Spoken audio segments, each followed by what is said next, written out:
Yeah, we can start, and meanwhile, if someone is joining, they can join in between. All right, perfect. Thank you very much. Hello, everybody. Thank you all for coming in today. My name is Subhash Sharma. I'm the speaker for today. Today, we will be talking about Azure Cloud Services, the offerings by Microsoft. We will talk about the adoption journey. We will talk about the migration. We will also touch base on Azure Site Recovery and some part of the platform as service. As we progress, should you guys have any questions, please put it on the chat box and I'll be happy to address them at the end of the session. As we progress in the session, should any of you want to have a further engagement on any of the topic that has interested you or fascinated more, I will be happy to have another engagement post this webinar or as per the availability. All right, so with this, let's proceed and see what the adoption journey, the migration and site recovery is all about. We know Microsoft Azure is a cloud-based solution offered by Microsoft, wherein the services like virtual machines, storage, uh, network are offered to the customers over the internet. Today, we will be talking why it has become so imperative for the business to adopt this modern workplace. When I talk about the modern workplace, and we'll not only talk about the adoption of infrastructure as service or platform as service or software as service, it is quote unquote a complete adoption of the new trend. All right. So before we get started into any of the topic, okay, let us understand what do we need from the business perspective before we can start off thinking this new modern workplace. Okay. Now, if I were to be a person, to adopt to this new service, I will firstly actually understand what the cloud service is all about. I know the Azure has to offer infrastructure as service. First thing first, I'll actually understand the total cost of ownership. Well, the total cost of ownership is the math that you do to own a service, or rather, when you try to migrate the service onto a new platform. And once the assessment is done, by the way, guys, to do the total cost of ownership calculation, you can browse the URL as azure.com/TCO. Okay. Once the total cost of ownership is done, but when I talk about total cost of ownership, I want to talk about the physical cost of the property. That's your real estate, your power consumption, maintenance, so on and so forth. With Azure, the best part about is you pay for what you use. It's purely a consumption-based model. Yeah. So gone are the days where we used to worry about the capital expenditure. You pay proactively first and then use the service. The world has changed. The trend has changed. You use the service and then pay later. It's kind of a consumption-based model. Okay. With Azure, you will certainly pay less for a many good reason as compared to other services, the other giants. I am here not to criticize the AWS or GCP, but however, the benefit or the offering that the Microsoft has to offer with Azure services are pretty simple, cost saving, and reliable. Okay. Now, with Azure infrastructure as service or software or platform as service, you have the liberty to make a choice for a service. When I say you have the liberty to make a choice for a service, I mean, for an example, if somebody, all right, want to publish a web app with the full control, he or she, the app development team, may not be worried about the underlying infrastructure. They can just go to the portal, sign up for a tenant, subscribe for a subscription, boom, you have an account over the Microsoft Azure. And then if you're not worried about the underlying infrastructure behind the scene, the workhorse, you can adopt the platform as service and publish the web app. That's just in a wink of an eye. When we talk about the traditional method of procurement or traditional method of publishing an app, you have to procure an asset, and then undergo a testing environment, the overheads associated with that project. With the Azure, you can spin up the VM in a wink of an eye. The cost saving with Azure is, I would say, pretty much on a very high scale. When I say pretty much on a high scale, I mean for a value of 100 USD or for a value of 100 USD for an example, all right, you have the benefit to save on the licensing part. You have the benefit to save on the reservation. For example, guys, all right, if you have a domain controller or a web app for the fact, right, since we have the web app in the scenario, okay, you want to publish a web app, I can opt for a platform as service, or if I need to have a full control, all right, if I know my web app have certain limitation that I need to control at the backend, I would certainly opt for web app as service. I'm sorry, infrastructure as service. I spin up a VM, reserve the instance for a year, apply the Azure hybrid benefit. Okay, the Azure hybrid benefit is a benefit that you can leverage to save on the licensing cost, provided it is only applied for the Windows operating server, and the license has to be validated with software assurance. Now, once you apply both of these, there is a drastic dip down on the pricing. That's when it is said that the Azure is the best destination for Windows workload, because you have an unparalleled services with the infrastructure as service or platform as service, the consistency or the reliability with the trust is synced all the time. When I say when you have the workload over the cloud, there is a shared responsibility model that one has to understand. If you're going with the platform as service, all the underlying infrastructure is managed by Microsoft. You just have to worry about the data and the access. That's the beauty of the platform as service when it comes to the adoption of the Azure cloud. There's a reason we need to think about why we need to migrate to Azure for many good reasons. Maybe the cost, maybe the overhead consumption on an on-prem environment, maybe the security, or maybe the availability of the mission critical workload. If you were to procure another site, all right, imagine the amount of hard work that the entire team may have to do. Business is critical, so the technology is. All right, both the stakeholders of the business and the technology has to come together to identify a common goal why a migration is required today. Now, innovation is compatible across the app's data and infrastructure. As I just mentioned earlier, a while ago, if somebody, a web developer to begin with, if he want to test an app, the behavior of the app, or want to publish something really fast, sign up for a tenant, subscribe an account, boom, the work is done. Maybe the app is developed using HTML, CSS on the front side, right? On the backend engine, you have the PHP, Node.js, and all that jargon to manage the database. With Azure, you can leverage the service as infrastructure as service or with the platform as service. For example, all right, on an on-prem environment, if the database of the SQL is actually going pretty much high, and then but there come a time you need to have a scalable environment.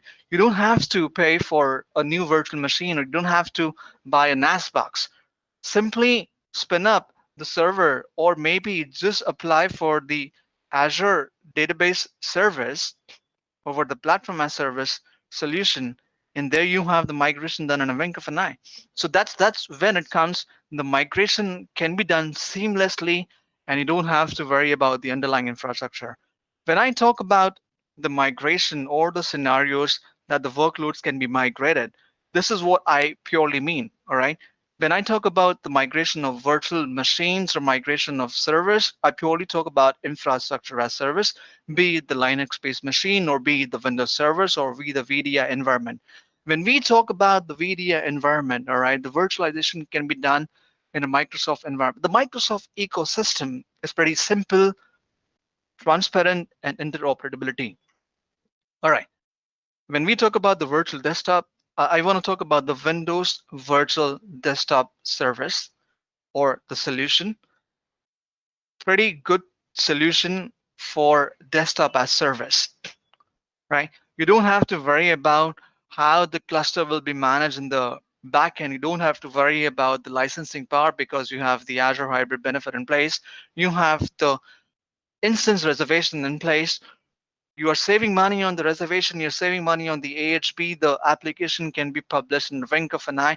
Just guys, imagine with one license, your Windows Virtual Desktop Solution Service is up and running. So as is with the application environment, all right, be it the ASP.NET, Java, PHP, the database, the hybrid. When I say the hybrid, I mean purely if somebody do not want to move into cloud for many good reason, they can adopt for the Azure stack, or you can have your Azure VM. I'm so sorry, the VMware solution be migrated over to the Azure cloud using the Azure VMware solution. That's the beauty of the cloud. When we talk about migration, when we talk about the workload migration, we need to assess the environment first. That's the first thing first. The plan, the readiness, the adoption, the engagement with the workloads has to be defined in a pretty timely manner. Okay. If the environment is ready, okay, we all know that the change is the only thing which is constant now and will be changing as time passes by. Okay, so the first thing first, if you are pretty reluctant or want to actually have something test up before you all in, when I say before you all in, I mean before you completely move into the cloud, you have a developer environment, maybe kind of a UAT, sign up for you, test your app, test the service. If you do not know how the consumption works, well, you have the choice to sign up for the subscription. As you know, Azure offer you $200 credit for your workload to be tested in the environment. Sign up for that account, see how the behavior of the consumption is working, then make a decision to move the entire workload into the production. So that's when your plan ready adopt methods comes in, when you start migrating your workload to the Azure cloud. Now, now that we know a little about the Azure services and the solutions offered by Microsoft, let me talk about the app services plan right away. The reason I say I want to talk about the app services plan right away, I give you a scenario, all right? I have my developer sitting next to me and he comes to me and say that we need to move a web app right away. Okay, on a traditional environment, I could have done it by procuring the server, procuring the licenses, and do it. But I can do it on the fly again. I do not need to look for a hosting service provider locally. I do not need to worry about the underlying infrastructure running behind the scene. I do not need to worry about the maintenance of the asset. I also do not need to worry about the security, because with the app service plan, Microsoft is backing your workload by all their means. Platform as service is all managed by Microsoft. You just have to worry about the data access, and that's about it. The security, the availability, the scalability is all managed by Microsoft. The only thing, all right, that I want to actually talk about here, as we know, the free tier or the shared or the basic doesn't support the auto scale. Okay, what is auto scale all about? Auto scaling means with Azure VMware scale set, you can scale up, that's your vertical scaling, or you can scale out. That means you can add the number of instances to your workload, that kinds of become a cluster, and the load balancing will be done by the Microsoft load balancer on its own. You don't have to worry about the network management. You don't have to worry about the availability of the instances. Scale in and scale out.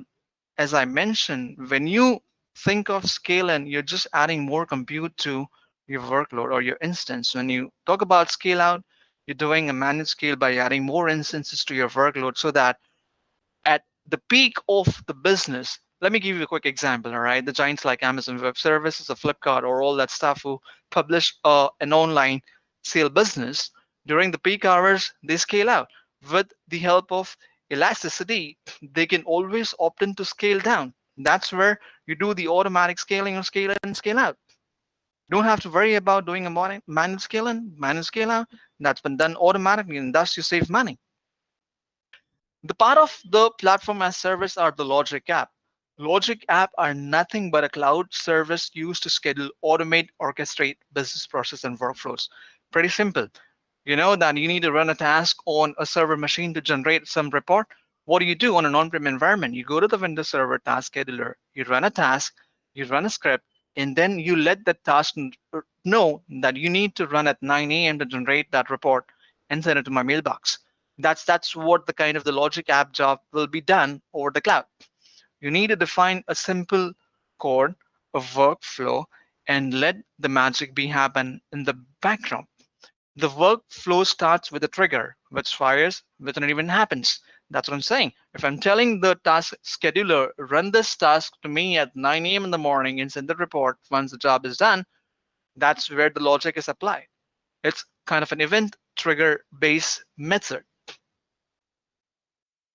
Now, as we progress, okay, we need to understand how the modernization strategies, projects, and innovation will help our business to scale. When we talk about how it helps our business to scale, we need to consider few factors. That's where we will talk about the cloud adoption journey. Okay.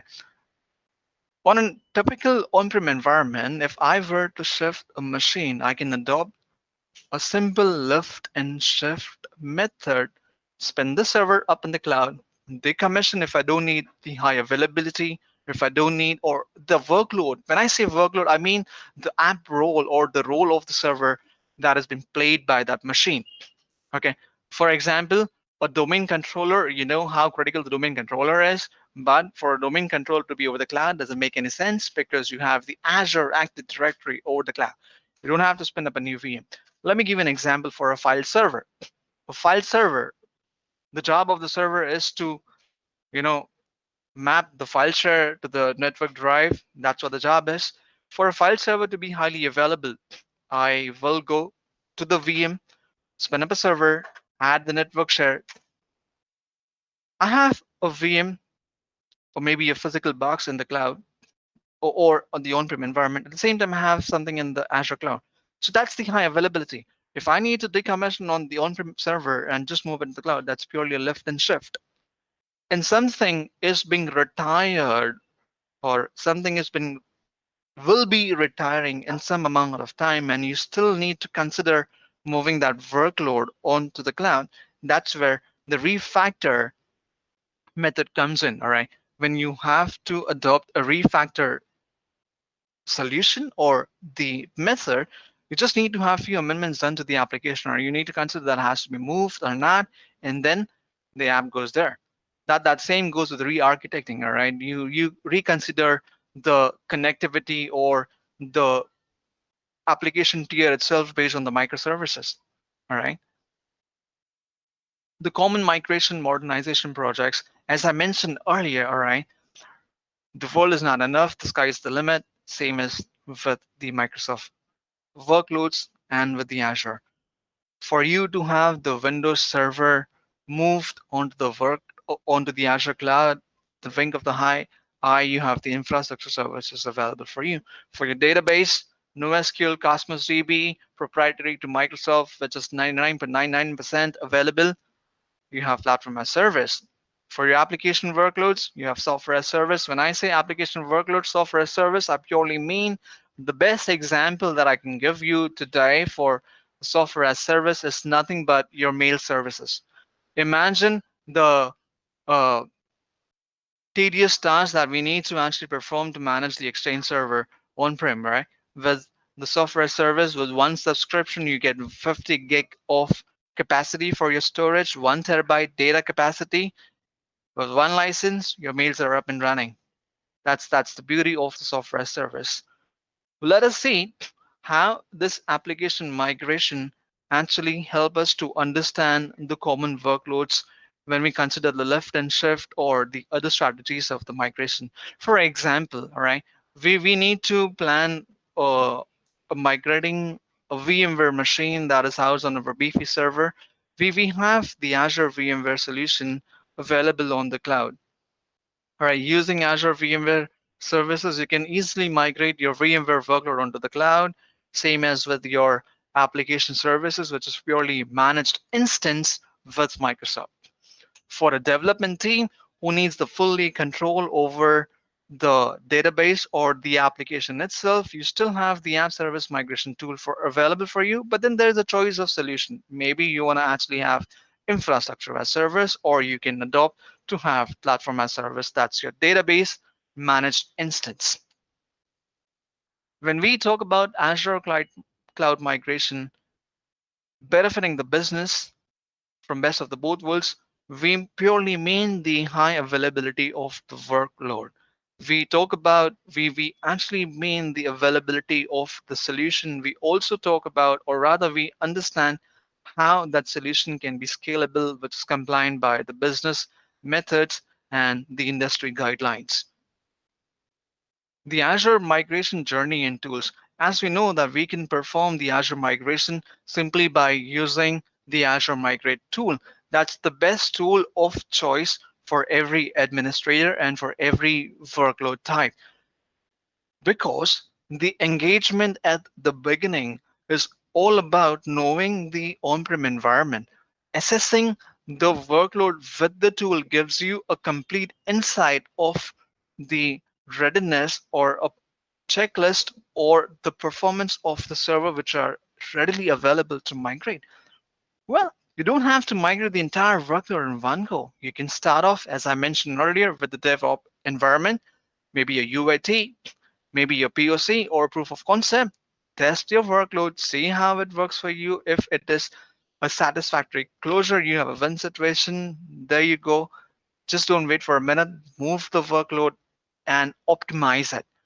Same as with the migrate. When it comes to the migration of the existing workload, you have the Azure Site Recovery doing the job for you. You have the database migration service. You have the database box. That's the physical box shipped out to you by the Microsoft for your critical database, should you don't want to actually have your workload move over to the cloud. But that is, again, in the physical premises of the Microsoft. Summarizing about the migration strategies, we spoke about rehost, that's your lift and shift, refactor.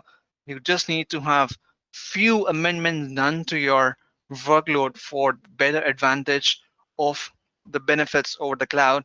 Re-architecting, it's nothing but understanding what application services needs to be amended using the microservices. Maybe if those services are already architected on a tier-based environment, we just think about the scalability, and there you have. Rebuild is nothing but, from a native approach, should you want to have a better acceleration, move them all over the cloud from the beginning and reduce your operational cost. To back by the methods, as I mentioned, for the rehost environment, you have the technologies like infrastructure as service. For the refactor container, you have platform as service for your serverless computing. Give resources investments. What are we talking about now?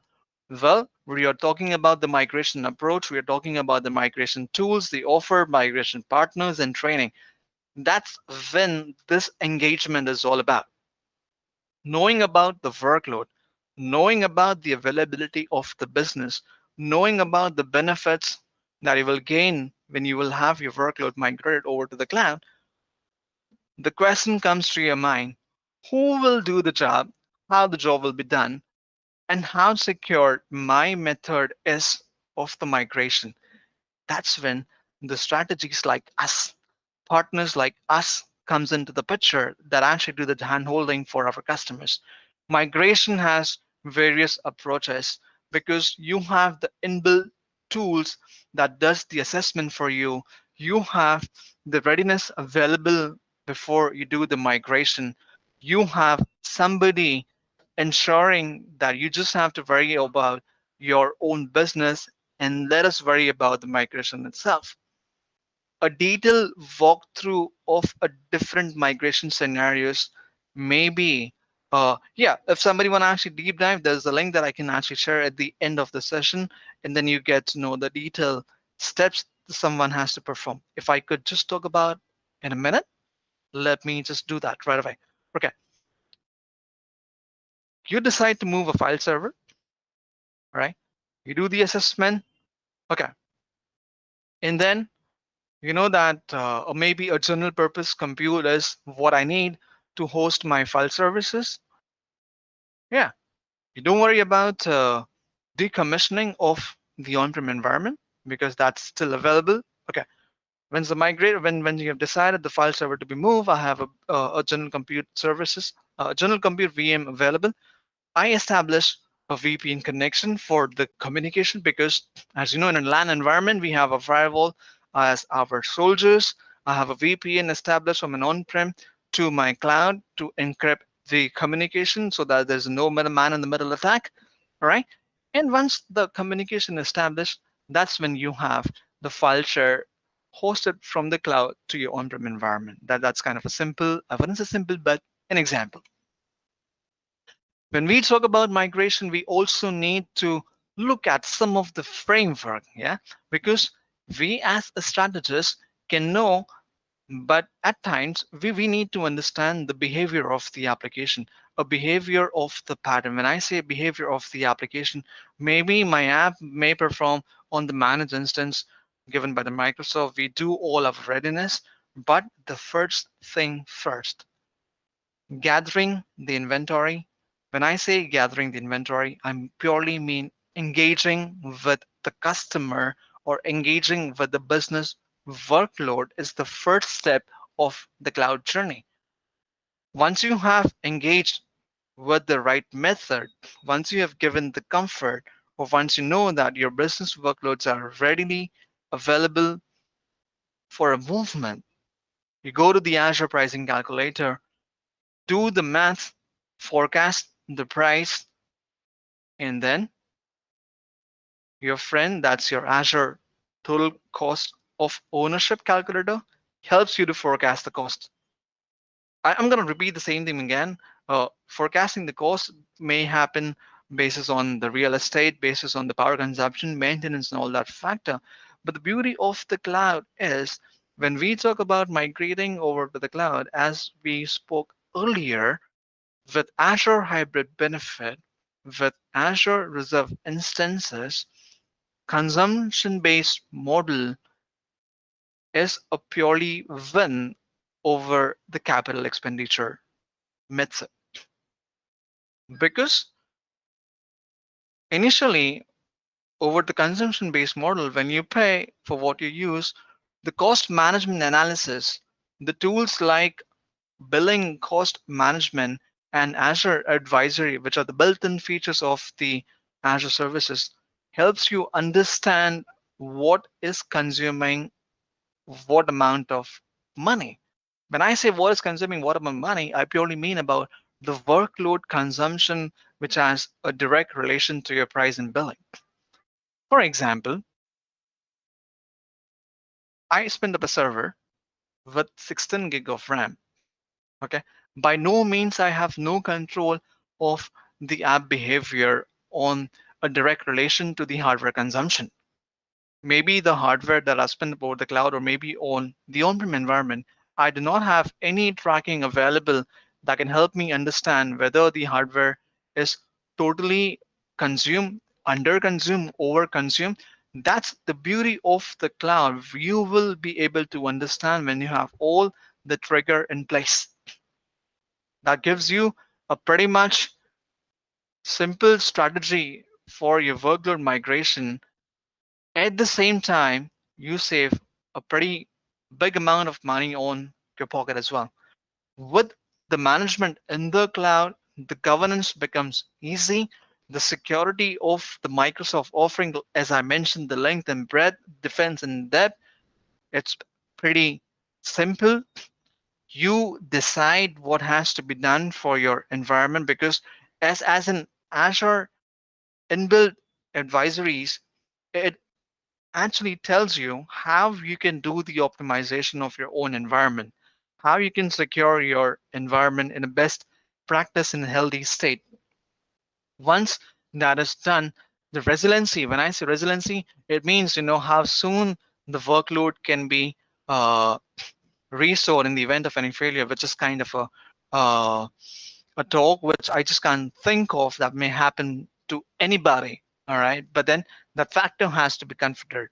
But once everything is placed, you have the inbuilt monitoring tool to optimize the environment. And once that is done, the four pillar of migration that I can say today, they are nothing but assessing the environment, planning the methods that you need to adopt. Once that is done, get on to the next ladder of a UAT environment, do the monitoring, and have few tasks done, the automation part for you to save money and ensure that the workload is in a strictest confidence. The Azure migration tool can do the job for you to assist your VMware environment, your Linux-based machine, and leverage the free built-in services that helps you to migrate your workloads to the environment. When I say to the environment, I mean to the Azure cloud. Now, we have seen how our goal from the business perspective can be met on the various platforms available. All right. With the Azure Site Recovery, the Azure Site Recovery is a solution that helps you to recover your site in the event of any failure. Let me give you an example, guys. Right? If you just have one physical office with no uh, backup of your own workload for any good reason, your physical site goes down, your business loses the credibility. It's not about the business losing the credibility. It's all about the availability of your business that actually goes for the toss. With zero app data loss, nearly zero downtime, the migration, which is done by the automation that actually assess the environment, mitigating the risk, the site recovery can help you to back up your environment and make the solution available in some time frame. When I say in some time frame, okay, if I can tell you now, for example, I have a server on an on-prem environment that goes down, and I have procured the Azure Site Recovery. That is the vault that will actually back up the hard drive of the server in a VHD extension and spin the server in the event of failure. The activity that I'm doing now is a manual method, which is kind of a disaster recovery in a passive mode. We know about the high availability in Azure. It's only because of the Azure availability set, availability zone, 3:1 or 1:3. I'm so sorry, it's 1:3. You one copy of the data or the workload is replicated into three independent power cooling data center. Every service, every workload comes with a different SLA, that's your service level agreement.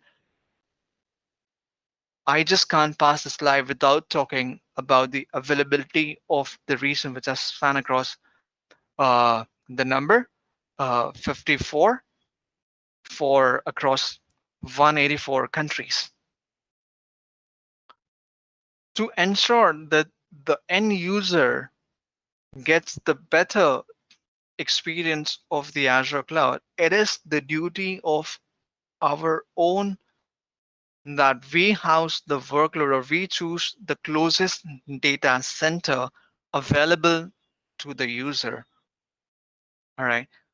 Maybe in a highly available scenario, I can have my one cluster in UAE and another set of cluster in North Europe and have a connection be in place That's the beauty, because we have the region span across, as I mentioned, that's 54 plus across 184 countries.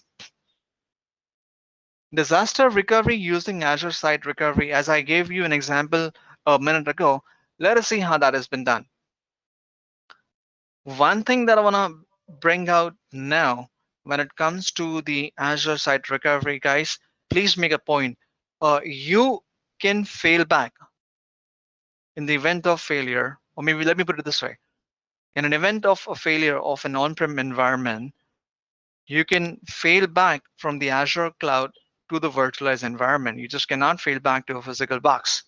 That's one thing that you need to know about the Azure Site Recovery. For now, you don't need to get into the back engine. When I say back engine, you don't need to get in how this will be done. However, I will give you a quick uh, thought how it is done when it comes to the Azure Site Recovery and disaster recovery. When I talk about the business continuity plan, or the BCDR, I think in this way, right? I have a 30-minute escape from work. Maybe it is a fire drill. No, it's not a drill that we're talking about now. It's about a drill that we're going to perform with our workload. With the Azure Site Recovery, you have the choice to see how the app performs during the drill process. When I say during the drill process, yes, you have the choice to do a test failover. You do have the choice to do a production failover. Mind you, guys, nobody does the production failover real time. Yes, we do a UAT failover to see how my app gonna behave in an event of a failure. Azure to Azure recovery can be done, as I mentioned. The virtualized environment can also be migrated and backed by the vault. However, failing back from the cloud to the physical box, a complete no. Let's see the key capabilities. As I mentioned, it's an automated protection and replication. Uh, I mean, the replication will be there. When I say a replication, let me just talk about how this is done. Okay. In a nutshell, for example, from an on-prem environment to the cloud, I have something called as ASR configuration to be done on my on-prem environment. Once the configuration is done, I have the replication in motion between the on-prem to the cloud that ensures my data availability is on from both the services. Once that is there, we know the region, as mentioned earlier, has span across 54 countries. Now, when we talk about the configuration that will be done on the on-prem environment, in the event of failure, I have something to do a manual process. Let me actually go to the architect itself that actually makes your life easy to understand how this is done. Now, we spoke about the region's availability across the globe on 184 countries. This is what it is. And when I talk about the disaster recovery for infrastructure as service workloads, we need to ensure that the environment that we're trying to move over to the cloud for the highly availability is compliant by the business need. We perform a DR drill with no production environment impact. And when we decide how we want to fail over to the application, that's where we think of restoring the application to the primary data center. This is exactly what I wanted to talk about when I was talking about the example of how this configuration is done. The architect that we see on the deck now is a multi-region design for a scalable web app environment. We all know with the help of microservices today, we actually have uh, the application uh, logics or the application workload split into multi-layer environment. Maybe the web tier that will actually help do the front-end job, the business tier, ensuring that the business data is in the strictest confidence, and the SQL, which is the database where the exact data is being housed. Now, for example, all right, the traffic coming from the internet, that is your VPN, maybe through the express route, which is a dedicated line from your on-prem environment to the cloud. You have the traffic manager at the front end doing the load balancing for you. The primary region is your active DR site along with the secondary region when it comes to the highly availability active DR business continuity plan. In the event of an on-prem environment failure, you have the workload being published or workload being available from the primary region. You don't have to worry about the downtime because you have the application hosted over the primary site. You also have the environment backed up in the secondary region. This is kind of a scenario that the business may need in the event of a mission critical workloads. The ASR site recovery architect is the right method that the business needs to adopt if they do not need to have. Okay, a business would only migrate to the Azure cloud depending on the workload, depending on the availability of the business.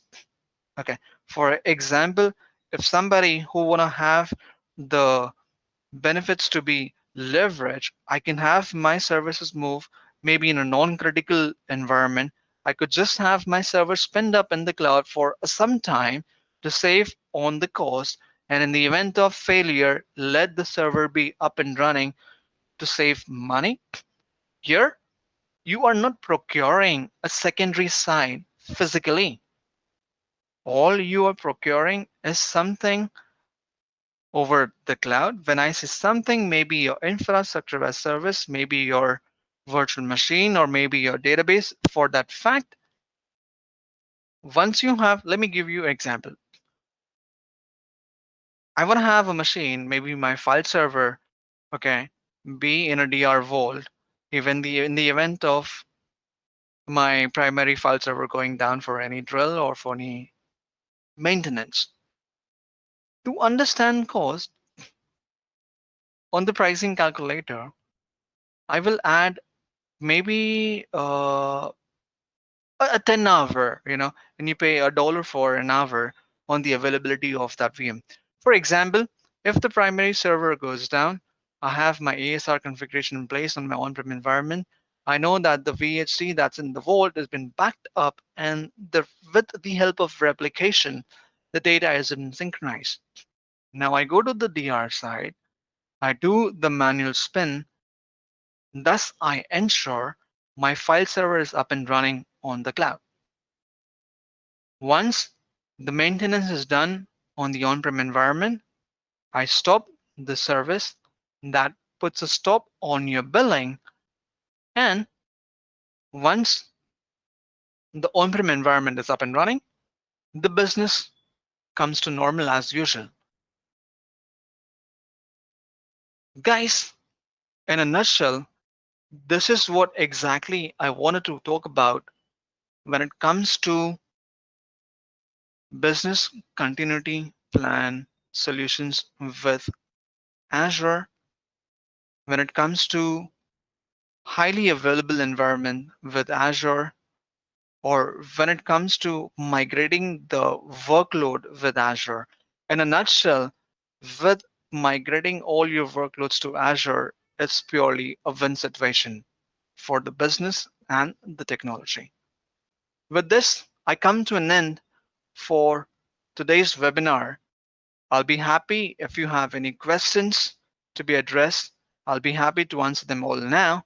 Should you need to have any engagement on any of the topic that we demonstrated, I'll be happy to engage again and we can deep dive on any of the session that has interested to you. Chanakya and Amit, back to you. If we have any questions, let's address them now.